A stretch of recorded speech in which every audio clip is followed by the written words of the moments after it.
pis. Ce que je vous propose de faire, c'est d'étudier ensemble les modalités du niveau 3 du WSET. Est-ce que certains d'entre vous l'ont déjà parcouru, les ont déjà parcouru ces modalités? Non? Vous mettez sur le chat? Bon, tant mieux. Que ce soit pas redondant. Bon, de toute façon, ouais, ok, bon, c'est bien de les avoir, d'avoir jeté un coup d'œil. Je vais quand même préciser un certain nombre de choses, d'accord?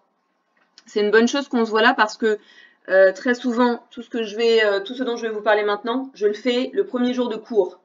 Et typiquement, dès la première pause, j'ai la moitié des étudiants qui viennent me voir pour me demander comment se passe, comment est-ce qu'ils peuvent faire pour éventuellement repasser l'examen. Donc c'est bien qu'on puisse en parler ensemble aujourd'hui pour que vous soyez préparés au mieux, puisque le but du WSET, le déroulement plutôt des formations du WSET, c'est que toute la préparation, vous la faites en amont. D'accord?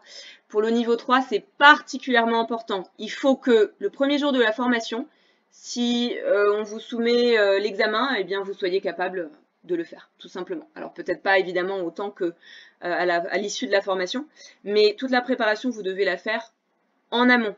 Si vous arrivez le jour de la formation pas préparé, vous allez prendre aucun plaisir. D'accord?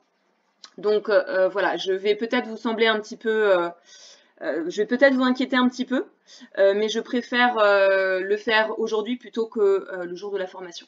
Bien, donc ces modalités, on les parcourt en français, vous m'avez dit que vous compreniez le français. Ceux d'entre vous qui font la formation en anglais, vous avez les specifications, c'est la même chose, d'accord? Bien. Donc les premières pages concernent le WSET, l'institution qu'est le WSET, la présentation un petit peu du fonctionnement de cette institution. Voilà la page qui est une des plus importantes, page 8. C'est la manière dont la formation a été divisée, donc en 5 objectifs. Le premier objectif concerne la viticulture et l'énologie, donc ce qui se passe à la vigne, tous les facteurs qui vont influencer le climat et donc le style des vins, et tout ce qui se passe au chai, donc dans les installations de vinification, et qui aussi évidemment vont influencer le style, la qualité des vins. L'objectif numéro 2, c'est tous les vins du monde, donc c'est évidemment ce qui est le plus dense, tous les cépages, toutes les régions viticoles qui sont au programme. L'objectif numéro 3 concerne les vins effervescents du monde, champagne, cava, prosecco, sect, crément également, leur mode de production et tous les facteurs qui vont influencer leur profil organoleptique. L'objectif numéro 4, les vins fortifiés du monde, Porto, Sherry, Muscat de Baume de Venise et Muscat de Rotherglen en Australie. Attention, ça il faut connaître par cœur, je vais vous en dire davantage dans un instant. Et enfin l'objectif numéro 5 qui concerne donc le service du vin ainsi que les accords mets et vins. Ça aussi il faut bien le préparer en amont. Donc tout ce qui est température de service, service du vin, donc les verres, la décantation, l'aération et les accords mets et vins parce que ça on n'a pas le temps de le faire en cours. On n'a pas de PowerPoint qui sont dédiés à ces thèmes. Donc on l'évoque un petit peu, mais ça c'est quelque chose que vous devez vraiment bien préparer de votre côté. Tout le reste, on en parle en cours. L'unité 2 est dédiée donc à la dégustation analytique. On va beaucoup déguster ensemble. On a une 60aine de vins à déguster tout au long de la formation. Et cette unité dédiée à la dégustation, qui va rythmer un petit peu la formation, elle est essentielle puisque, comme vous le savez certainement, pour le niveau 3, vous êtes évalué sur vos capacités à la dégustation. Donc c'est particulièrement important, hein. C'est beaucoup plus important que pour le niveau 1 et le niveau 2 par exemple. Le temps de préparation. Alors, la formation en présentiel, donc je vous ai dit 5 jours de formation de 10h à 18h. Par contre, le temps personnel donc, que vous devez consacrer à la préparation de la formation en amont, le WSET, comme vous le voyez, vous recommande 51 heures de travail. Pour moi, c'est un minimum. Généralement, idéalement, je recommande 3 mois de préparation en amont de la formation aux étudiants. Voilà, idéalement, encore une fois. Surtout si vous avez une activité professionnelle à côté. D'accord? Donc, si vous venez de vous inscrire et que vous êtes inscrit pour la session de janvier, je vous recommande vivement de vous y atteler dès que possible. Alors, je vais rapidement vous décrire un petit peu chacun de ces objectifs. Alors, ventilation, hein, c'est pas très clair comme terme, mais ça désigne la répartition hein, des éléments qu'on vient d'évoquer précédemment. Partie 1, les facteurs naturels. Donc vous voyez, pour ceux d'entre vous qui débutaient un petit peu hein, le parcours WSET, c'est quand même très poussé. Hein. Il y a une certaine technicité qu'on aborde au niveau 3, qu'on n'aborde pas du tout au niveau 2. Hein. Donc il y a un grand écart entre le niveau 2 et le niveau 3. Au niveau 2, on ne parle pas du tout de la notion de clone, on ne parle pas du tout de la notion d'hybride, on ne parle pas vraiment de la notion de porte-greffe, etc. Là, on va beaucoup plus loin. La première journée de formation, elle est consacrée aux facteurs naturels, à la vigne et à tout ce qui se passe au chai. Donc la première journée, vous allez voir, elle va vous mettre un peu KO parce qu'elle est vraiment très technique. C'est passionnant, mais c'est épuisant et c'est la journée la plus importante parce que c'est celle qui va un petit peu asseoir toutes les bases de tout ce dont on va parler après.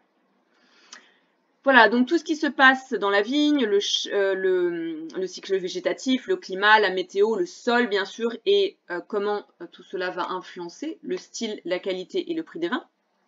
Tout ce qui se passe aussi à la vigne et qui relève du choix de l'homme et non pas de la nature, donc la gestion de la vigne, la gestion de ce qu'on appelle la surface foliaire, c'est-à-dire la matière végétale, les feuilles, les rameaux, etc. Les maladies, la lutte contre les maladies, les techniques de concentration des sucres dans le raisin, tout ça, il faut que vous le maîtrisiez. Donc vous voyez quelque chose que j'ai pas dit et qui est quand même assez essentiel, les modalités là que je suis en train de parcourir avec vous. C'est en fait tout le récap hein, de ce dont on parlera en formation. Et en fait, c'est un espèce de concentré de mots-clés que vous devez connaître. Donc, tous ces termes-là, vous êtes susceptibles d'être interrogés dessus lors de l'examen, dont je vais vous parler plus en détail à la fin des modalités. Voilà, donc c'est un bon support de révision parce que vous avez dessus tous les mots-clés que vous devez connaître et que vous devez relier donc à des méthodes de production, à des régions, à des cépages, etc., etc. Partie 3, donc tout ce qui se passe au chai, ce que le WSET appelle les installations de vinification, donc l'espace de vinification, fermentation alcoolique, les contenants, l'ajustement des mous, etc., le traitement de la vendange, les méthodes de vinification blanc, rouge, rosé, effervescent, les systèmes d'obturation, conditionnement. L'objectif numéro 2, bon bah c'est tous les vins du monde, hein, c'est pas compliqué, tous les vins qui sont au programme bien entendu. On commence par la France, vous allez voir qu'on va passer beaucoup de temps sur la France, on passe au moins 2 grosses journées hein, sur le vignoble français avant de s'en éloigner un petit peu. C'est peut-être un vignoble avec lequel vous êtes un petit peu plus à l'aise, ce qui sans doute est moins le cas pour ce qui est du vignoble allemand. Voilà, donc l'Allemagne, on en parle beaucoup plus en détail que pour le niveau 2. On s'éloigne un peu en Autriche, en Hongrie, Grèce, Italie. Généralement, c'est une session qui inquiète assez les étudiants, puisqu'il y a une diversité absolument exceptionnelle en Italie, encore davantage sans doute qu'en France. Donc si vous n'êtes pas à l'aise avec le vignoble italien, ce qui est probable, je vous recommande évidemment d'y passer du temps. L'Espagne, le Portugal, et ensuite, en deuxième partie de formation, donc généralement, on fait ça la deuxième semaine de formation, on va aller un petit peu visiter les pays néo-viticoles, donc ce qu'on appelle parfois le Nouveau Monde, les États-Unis, le Canada, le Chili, l'Argentine. Voilà, donc toutes ces régions-là qui sont indiquées sur les modalités, ce sont des régions d'importance, ce sont des régions sur lesquelles vous devez hein, avoir des connaissances essentiellement climatiques et sur les différents facteurs dans le vignoble qui peuvent avoir une influence sur le climat et donc sur le style des vins. Vous allez voir que c'est vraiment sur ces notions-là que le WSET insiste beaucoup. Qu'est-ce qui fait que dans un vignoble, aux États-Unis par exemple, on rencontre le pinot noir? Eh bien, c'est la proximité de l'océan, c'est l'altitude, c'est la formation de brouillards matinaux, la brise marine, etc., etc. Ça, c'est vraiment le genre de choses sur lesquelles je vous invite à pousser particulièrement vos révisions. Afrique du Sud, Australie, Nouvelle-Zélande. On poursuit. Hop, à nouveau. Là, c'est les cépages. Donc, pareil, tous les cépages que vous devez connaître. Alors, en gras, les cépages essentiels. Pour tous ces cépages, tous les cépages qui sont en gras sur les modalités, je vous recommande vivement de vous faire des fiches descriptives de leur principal profil organoleptique. C'est-à-dire, est-ce que ces cépages sont connus pour leur intensité colorance, par exemple le Cabernet Sauvignon, le Merlot, le Malbec, le Tanat, qui sont des cépages très colorés, ou est-ce qu'au contraire, ils sont plutôt connus pour être assez pâles, comme le Pinot Noir, le Gamay, par exemple. Leurs caractéristiques organoleptiques, olfactives, donc les grands descripteurs aromatiques des cépages blancs, des cépages noirs, donc en fonction de ces cépages. Voilà, le Riesling, il est célèbre pour ses arômes de citron, il est célèbre pour ses arômes de fleurs blanches, il est célèbre parfois pour des arômes dits un peu pétrolés. Voilà, donc faites-vous des petites fiches. En bouche, il est célèbre pour son acidité, pour avoir un corps léger à puissant en fonction à la fois du climat mais aussi de la méthode de production. Il est aussi connu pour être vinifié sous tous les styles de sucrosité. Voilà, donc ça c'est vraiment des choses importantes. C'est des choses dont on parlera en cours, mais si vous les avez préparées en amont, vous ne serez que plus à l'aise. Donc ça, je vous le recommande vivement. Faites-vous des fiches organoleptiques pour les grands cépages internationaux. Ensuite, la législation, bien sûr. Bon, ça, c'est peut-être un petit peu pénible, mais c'est essentiel. La notion d'appellation d'origine en France, mais aussi notamment les systèmes de Prädikatswein en Allemagne qui souvent font un petit peu peur. Tout est écrit en allemand, on ne comprend pas nécessairement. Donc, on essaiera ensemble de comprendre un petit peu ce que ces termes signifient. Généralement, ça aide à piger un petit peu le style de ces vins. L'objectif 3, donc les vins effervescents. La Champagne, les créments, le cava, le prosecco, l'astic, j'ai oublié de mentionner tout à l'heure. Et aussi, bien sûr, les grandes régions de production d'effervescents parmi les pays néoviticoles. Les facteurs qui influencent le style de ces vins et la législation, bien sûr, avec, par exemple, voilà, l'échelle du dosage, qui est valable partout dans le monde. L'objectif numéro 4 qui touche donc aux vins fortifiés du monde, donc Portugal, Espagne, les muscats français, Beaune de Venise et celui d'Australie de Rotherglen, ainsi que donc les facteurs qui influencent le style de ces vins. Et enfin, le dernier objectif d'apprentissage, le service du vin. Donc stockage, éventuels défauts, ça on en parlera dès le premier jour de la formation. Les grands principes de l'accord mets et vin, donc encore une fois, et puis oui, n'oubliez pas, hein, on ne sait jamais, les risques sociaux et de santé, vous avez un tout petit chapitre consacré à ça dans le bouquin. N'oubliez pas de bien bosser ça en amont, parce que, encore une fois, on ne le fera pas en cours. Alors, ça c'est ce que le WSET appelle le SAT en anglais, donc l'approche systématique du WSET. Pour ce qui est du niveau 3, donc ceux d'entre vous qui ont passé le niveau 2, vous remarquez que c'est beaucoup plus complexe. Ça se corse un petit peu. Alors, la grande différence, bon, d'une part, c'est qu'encore une fois, vous allez être évalué sur cette dégustation, donc forcément, c'est pas tout à fait le même challenge. Et ce qui change aussi, c'est que on vous demande non seulement d'évaluer la qualité, c'est déjà le cas dans le niveau 2, mais aussi le potentiel de garde. Bon, vous verrez que c'est pas si difficile, ça c'est évidemment quelque chose dont on va beaucoup parler en cours. Vous êtes peut-être inquiet pour l'évaluation de la dégustation. La dégustation, généralement, le taux de réussite pour la dégustation est assez élevé. C'est des choses dont on va beaucoup parler ensemble, donc ne vous faites pas trop de soucis pour ce qui est de la dégustation. Faites-vous par contre beaucoup de soucis pour ce qui est de la théorie, d'accord? Et c'est ce dont je vais vous parler tout de suite. Vous pouvez évidemment jeter un coup d'œil aussi sur les échantillons donc, que nous recommande le WSET pour la dégustation. Donc nous, on reçoit ces recommandations et ensuite c'est à nous donc, de choisir nos références. Voilà, donc comme ça, vous pouvez vous faire une idée déjà de ce que vous allez découvrir en cours. Hop là, je vous laisse découvrir ça tranquillement de votre côté. Alors, les modalités d'examen, ça c'est le plus important. L'examen du WSET niveau 3, il dure 2h30. Vous avez d'abord l'examen de dégustation qui dure 30 minutes. Vous avez 2 vins à déguster, un blanc, un rouge. Je ne sais pas si vous me voyez quand ça, je vous parle, donc je remets mon écran et puis je reviendrai dessus dans un instant. Un blanc, un rouge. Pas de rosé, pas d'effervescent, pas de vin fortifié. D'accord? Un blanc sous toutes les formes de sucrosité et un rouge.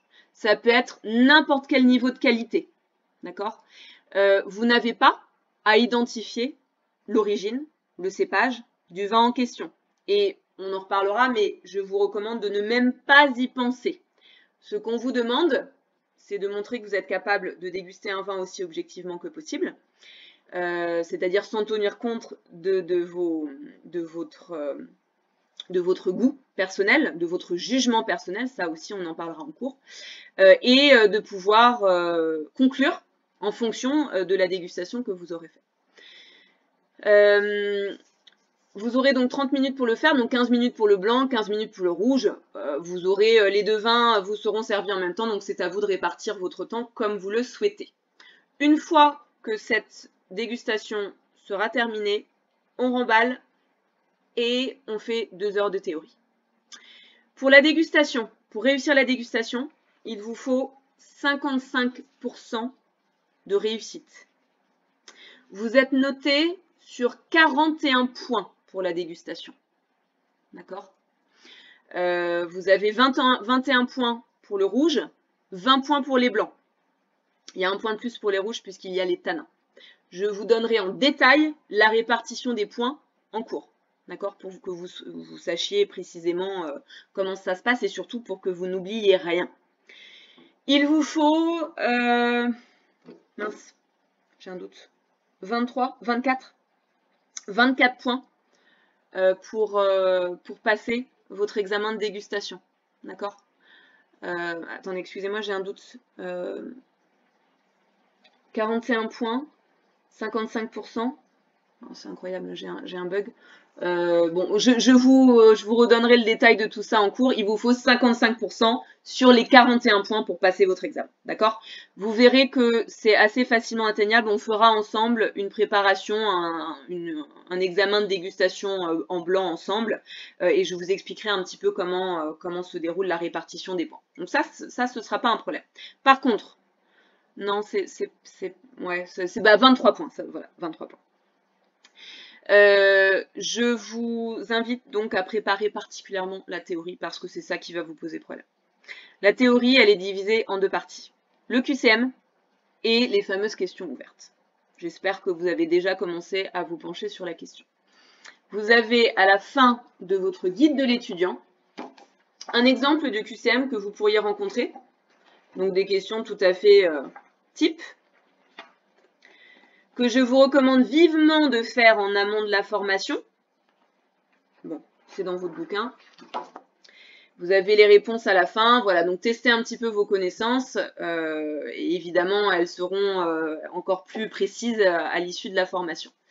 Ce QCM, je vous recommande de le conclure en 30 minutes max. Ça aussi, je vous le rappellerai le jour de la formation. Je vous donnerai quelques recommandations un petit peu plus poussées. De telle sorte qu'il vous reste 1h30 pour les questions ouvertes. Alors ces questions ouvertes, le WSET vous dit que vous en avez 4. Mais en réalité, ce n'est pas 4 questions, c'est 4 chapitres de questions. Chacun de ces chapitres de questions est sous-divisé en plusieurs autres questions. Donc par chapitre de questions, vous pouvez avoir 5 ou 6 questions. Donc en réalité, vous allez vous retrouver avec une vingtaine de questions. Et vous aurez donc au moins au max plutôt 1h30 pour les compléter. Et croyez-moi, vous allez en avoir besoin de 7h30. D'accord? Donc la gestion du temps, elle est essentielle et ça aussi, on en reparlera en cours. Chacune de ces questions est divisée pour chacune de ces questions, 25 points sont attribués. D'accord? Donc le nombre de points, il est égal pour chacune de ces questions. Ça, c'est important de le garder en tête. Encore une fois, je vous rappellerai le jour de la formation, voilà comment répartir un petit peu votre temps. Il va falloir évidemment consacrer plus de temps aux questions qui vont vous rapporter le plus de points. Et puis sur celles avec lesquelles vous êtes plus à l'aise. Je reviens sur les modalités. Il vous faut 55% de réussite pour le QCM et 55% de réussite pour les questions ouvertes, ce qui signifie que si vous réussissez très bien le QCM, comme c'est probable, le QCM, bon, c'est pas très difficile, vous allez voir, il y a des questions qui vont vous mettre en difficulté, mais dans l'ensemble, ce sera largement atteignable. Mais si vous avez moins de 55% de réussite pour les questions ouvertes, malheureusement, vous n'aurez pas votre examen de théorie. D'accord? Donc, c'est vraiment la théorie qu'il va falloir préparer au mieux. Et pour ce faire, pendant la formation, je vais vous soumettre des questions de type examen pour que vous compreniez un petit peu la gymnastique qui est à faire eh bien pour y répondre au mieux à ces questions. D'accord? Voilà, bien identifier le verbe qui est utilisé pour poser la question. Est-ce qu'on vous demande de citer, auquel cas vous vous contentez de citer ou de nommer?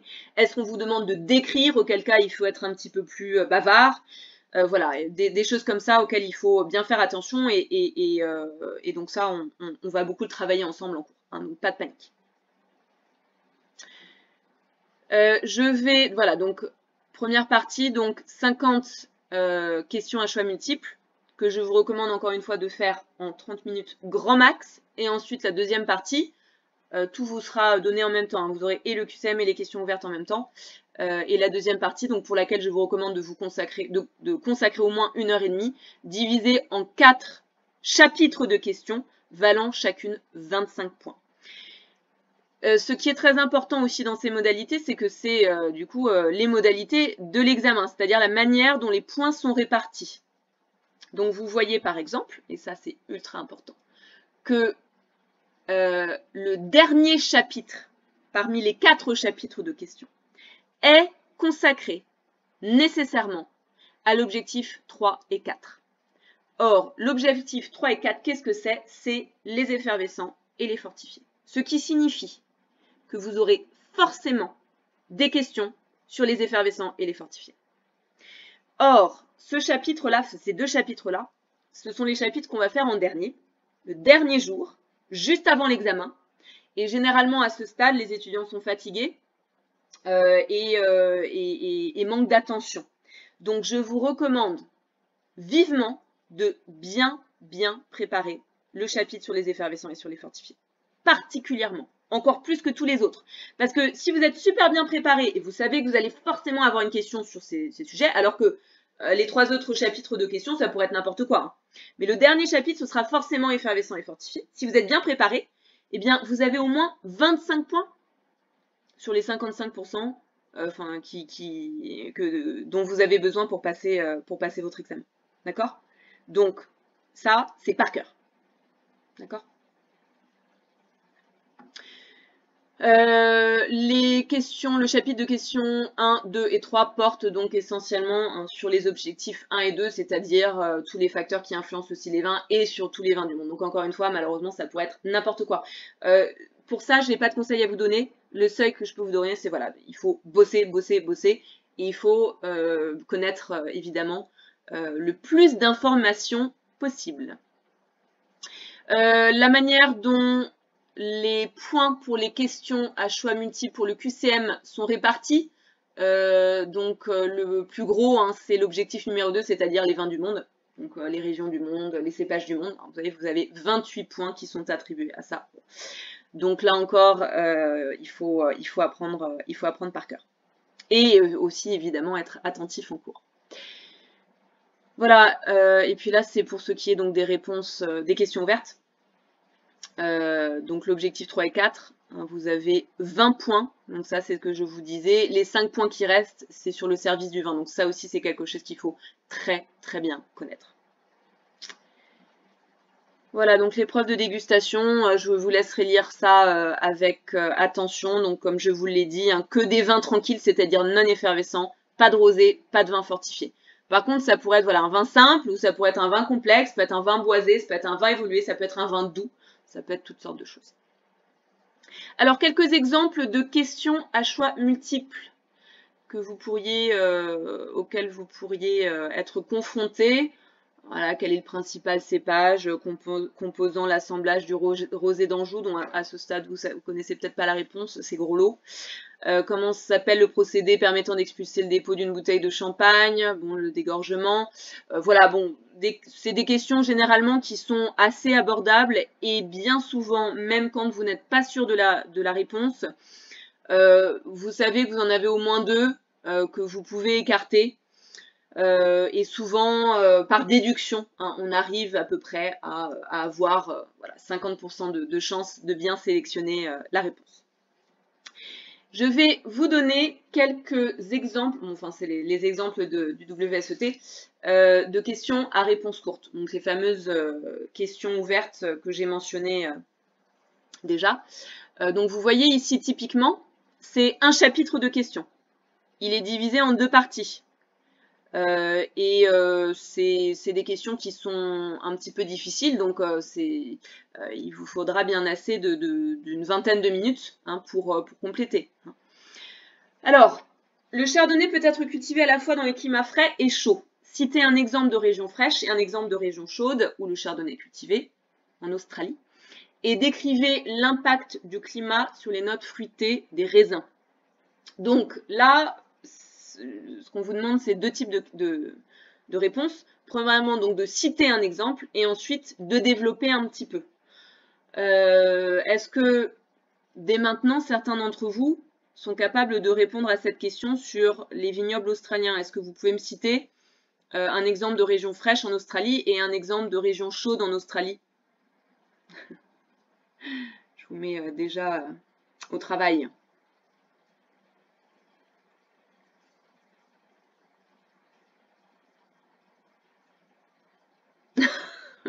Non?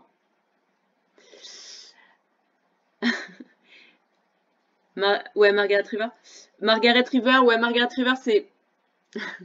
Donc là, il y en a, voilà, il y a deux réponses, Margaret River et la Hunter Valley. Alors, la Hunter Valley, c'est une région au climat chaud, hein, c'est semi-tropical. Margaret River est beaucoup plus tempérée, mais c'est pas un exemple idéal de région fraîche. Je sais pas si c'est ça que tu avais en tête. Une région fraîche en Australie, c'est... ouais, l'Éden est relativement fraîche en effet, ou la Tasmanie, encore mieux, hein, là, il n'y a pas de doute. Cette île qui se trouve au sud, justement, au sud de Melbourne. Dans l'ensemble, le Victoria, autour de la ville de Melbourne, c'est vraiment la région, une des régions les plus fraîches. C'est la raison pour laquelle on y rencontre justement essentiellement Chardonnay et Pinot Noir. Une région chaude en Australie, la Barossa Valley bien sûr, mais aussi la Hunter Valley que Jean-Stéphane a cité. Voilà, bon, deux exemples. Il y en a d'autres. Alors, ensuite, décrire un petit peu l'impact du climat sur les notes fruitées des raisins. Bon, eh bien, dans un climat frais, les raisins, ils ont plutôt un profil qui portait sur des agrumes, des fruits verts, alors que dans un climat chaud, c'est plutôt des fruits exotiques. La question qui pourrait vous être posée aussi, donc là, c'est spécifiquement les notes fruitées des raisins. Donc on ne s'étale pas, hein, on ne commence pas à parler de la structure du vin dans son ensemble, mais si la question était quel est l'effet de ce climat sur le profil organoleptique des vins, eh bien sous un climat frais, des arômes de fruits verts et d'agrumes, une acidité élevée, alors que sous un climat chaud, des arômes plutôt de fruits exotiques, de fruits à noyaux, avec davantage d'alcool, moins d'acidité, plus de corps. Ensuite, deuxième partie de la question, le palissage vertical est une technique souvent utilisée pour le chardonnay cultivé sous des climats frais. Palissage vertical, c'est ce qu'on appelle, c'est une technique très efficace de gestion de la surface foliaire. Ça permet de bien répartir le feuillage, les rameaux, pour pouvoir favoriser d'une part l'exposition, donc sous un climat frais c'est particulièrement important évidemment, donc optimiser l'ensoleillement. Ça favorise également la photosynthèse, hein, si les feuilles sont bien réparties, puisque ce sont elles qui permettent la photosynthèse, et ça permet également de favoriser une bonne circulation de l'air, ce qui dans un climat frais peut-être important pour éviter éventuellement des risques de maladie. Bon. Voilà, donc pourquoi? Parce que sous un climat frais, justement, la vigne peut avoir du mal à pousser ses raisins à une maturité optimale. Et voilà donc ce que le palissage vertical permet, donc exposition optimisée, photosynthèse favorisée et une meilleure circulation de l'air. Partie 2, donc c'est toujours la même question, toujours le même chapitre de questions. Certains chardonnays présentent des arômes marqués de noisettes, de beurre, d'épices douces, de pain grillé et de vanille. Ils ont une riche texture et sont charpentés. C'est mal traduit. Citez et décrivez 2 techniques pouvant être utilisées pendant la vinification et l'élevage pour obtenir ces caractéristiques. Associez chaque technique à la ou les caractéristiques qu'elle confère à ce type de vin. Donc là, à votre avis, de quoi est-ce qu'il est question à quelle technique est-ce que cette question fait référence? Une idée? Bien sûr, la malo, fermentation malolactique. Et la deuxième?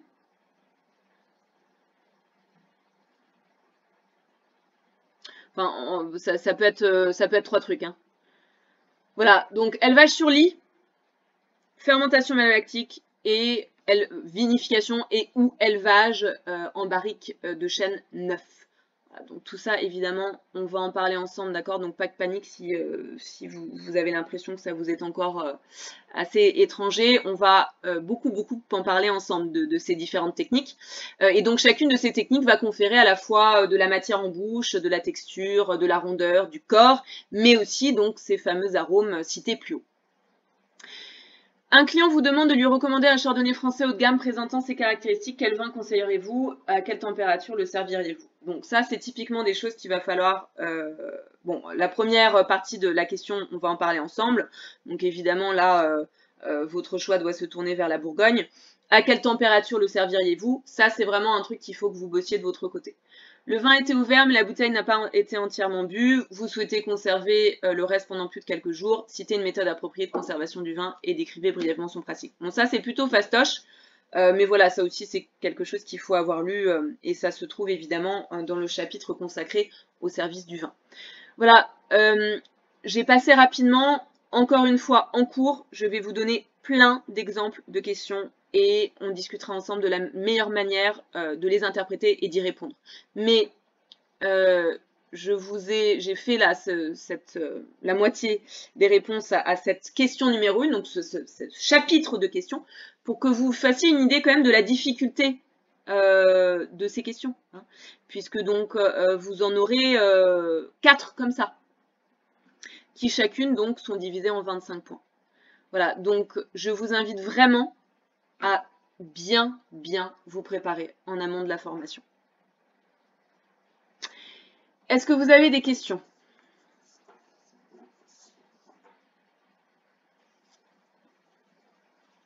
Vous pouvez me les donner, me les poser à l'oral ou à l'écrit. Bon, tout est clair, tant mieux. J'ai l'impression d'avoir été un petit peu confuse ce soir. Ouais. Bon. Sachez que la plupart des étudiants n'ont pas la possibilité d'avoir voilà, cette préparation en amont. La raison pour laquelle on vous a proposé donc cette session de préparation, c'est donc une histoire de paperasse avec laquelle je ne vais pas vous ennuyer, mais vous avez, enfin c'est vraiment une très bonne chose et ça devrait être assez systématique d'ailleurs parce que encore une fois là tout ce que je viens de vous raconter normalement je vous le raconte le premier jour de la formation, donc souvent vous êtes là aïe aïe aïe, en fait on n'est pas assez préparé et croyez-moi les étudiants ne sont jamais assez préparés pour le niveau 3. Jamais. Voilà. Je préfère vous faire peur aujourd'hui plutôt que, encore une fois, lorsqu'on se verra en cours. Has degustation of 80 wine. Ok. Anna, do you not speak French? Bonjour tout le monde. Bonjour. Non, oui, je parle français, mais j'écris plus vite en anglais. Ok, no worries. Ok, mais tout ce que j'ai expliqué, tu l'as compris à peu près? Oh, oui, j'ai compris tout, merci. Donc la dégustation de 80 vins, on va la répartir hein, sur les 5 journées de formation. On va beaucoup déguster. Mais on va déguster effectivement pas loin, alors peut-être pas 80 vins, mais au moins une soixantaine de vins. Mais répartis hein, sur 5 jours, ça se fait bien, hein, pas de problème. C'est ça ta question? Oui, mais juste parce que c'est beaucoup de vin Ouais. pour déguster, c'est pour ça. C'est beaucoup, c'est beaucoup. C'est beaucoup, mais encore une fois, le niveau 3, là, c'est serious stuff, hein. C'est du sérieux. C'est destiné, c'est une formation qui est destinée hein, soit à des amateurs qui sont vraiment motivés, soit à des professionnels qui cherchent à asseoir leurs connaissances ou à les pousser un petit peu plus loin. Donc c'est vrai qu'on va beaucoup déguster. Ouais. Okay. Mais bon, c'est une bonne chose parce que évidemment la dégustation permet aussi d'illustrer un petit peu la théorie. Et puis ça permet aussi de faire une pause. Et vous allez voir que faire des petites pauses, ça va vous faire beaucoup de bien parce que c'est épuisant, ces journées de formation. Épuisant. Ok. Pas d'autres questions?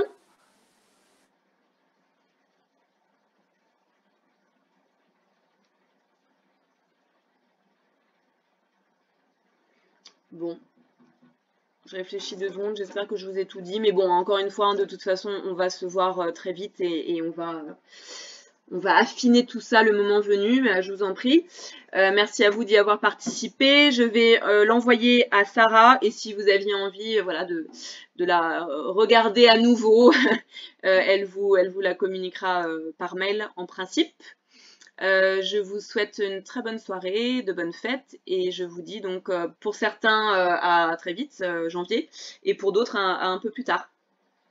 Allez, au revoir. Bossez bien, préparez bien, bonne révision. Au revoir.